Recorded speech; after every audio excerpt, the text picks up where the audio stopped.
It's just one more way of reducing your liberty and reminding you that they can fuck with you anytime they want, as long as you put up with it. As long as you put up with it.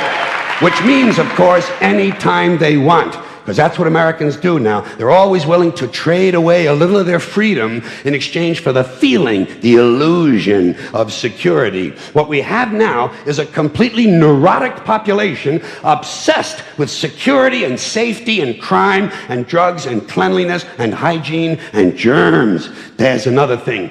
Germs. Where did this sudden fear of germs come from in this country? Have you noticed this? The media constantly running stories about all the latest infections, salmonella, E. coli, hantavirus, bird flu, and Americans they panic easily, so now everybody's running around scrubbing this and spraying that and overcooking their food and repeatedly washing their hands, trying to avoid all contact with germs. It's ridiculous, and it goes to ridiculous lengths. In prisons, before they give you a lethal injection, they swab your arm with alcohol.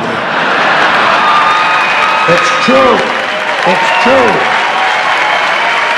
It's true. Well, they don't want you to get an infection. And you can see their point. Wouldn't want some guy to go to hell and be sick. It would take a lot of the sportsmanship out of the whole execution. Fear of germs. Why, these fucking pussies. You can't even get a decent hamburger anymore. They cook the shit out of everything now because everybody's afraid of food poisoning. Hey, where's your sense of adventure? Take a fucking chance, will you? You know how many people die in this country from food poisoning every year? 9,000. That's all. It's a minor risk. Take a fucking chance, bunch of goddamn pussies. Besides, what do you think you have an immune system for? It's for killing germs. But it needs practice. It needs germs to practice on. So listen. If you kill all the germs around you and live a completely sterile life, then when germs do come along, you're not going to be prepared. And never mind ordinary germs, what are you going to do when some super virus comes along that turns your vital organs into liquid shit? I'll tell you what you're going to do. You're going to get sick, you're going to die, and you're going to deserve it because you're fucking weak and you got a fucking weak immune system. Now, God damn it. Hey. All right. Let me tell you a true story about immunization, okay? When I was a little boy in New York City in the 1940s, we swam in the Hudson River, and it was filled with raw sewage, okay? We swam in raw sewage, you know, to cool off. And at that time, the big fear was polio. Thousands of kids died from polio every year. But you know something? In my neighborhood, no one ever got polio. No one, ever. You know why? Because we swam in raw sewage. It strengthened our immune systems. The polio never had a prayer. We were tempered in raw shit. So personally, I never take any special precautions against germs. I don't shy away from people who sneeze and cough. I don't wipe off the telephone. I don't cover the toilet seat. And if I drop food on the floor, I pick it up and eat it. I eat it. Yes, I do. Even if I'm at a sidewalk cafe in Calcutta, the poor section, on New Year's morning during a soccer riot.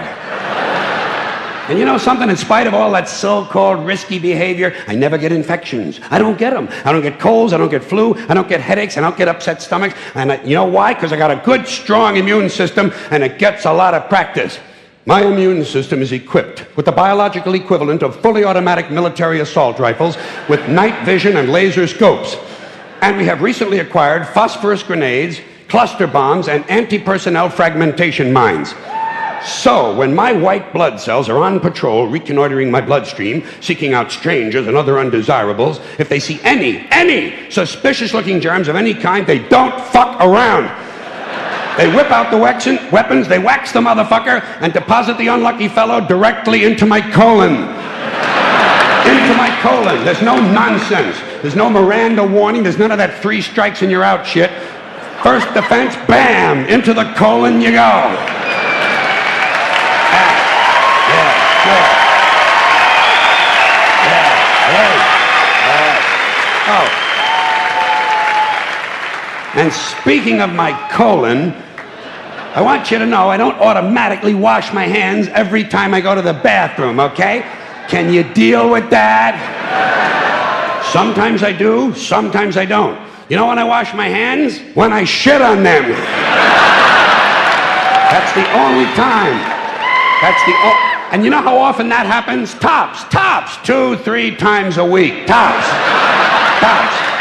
Maybe a little more frequently over the holidays, you know what I mean? And I'll tell you something else, my well-scrubbed friends.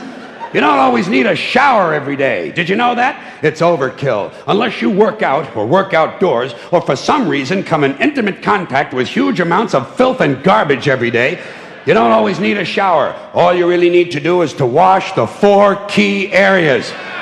Armpits, asshole, crotch, and teeth. Got that? Armpits, asshole, crotch, and teeth. In fact, you can save yourself a whole lot of time if you simply use the same brush on all 4 areas.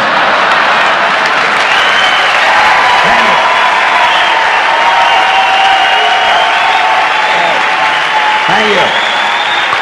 I appreciate it. Thank you. All right.